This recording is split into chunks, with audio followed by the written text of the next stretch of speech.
В зоне проведения антитеррористической операции боевики незаконных бандформирований активно ведут бои. За минувшие сутки террористы 67 раз открывали огонь из оружия разного калибра и назначения.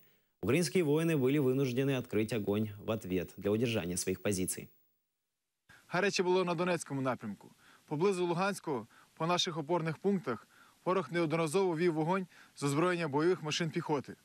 З мінометів різного калібру було завдано 11 вогневих ударів біля Авдіївки та по одному районах Невельського, Новгородського, Опитного, Шахти Бутівка та Зайцевого.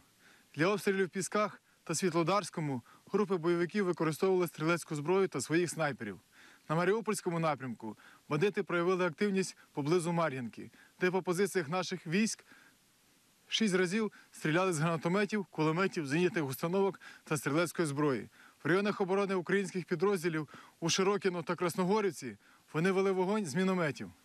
На Луганщині по нашим бійцям в районі Новозванівки бойовики використовували зенітні установки та автоматичні гранатомети. В свою чергу українська армія 10 разів відкривала вогонь у відповідь по незаконним збройним формуванням та продовжує й надалі надійно утримувати свої позиції.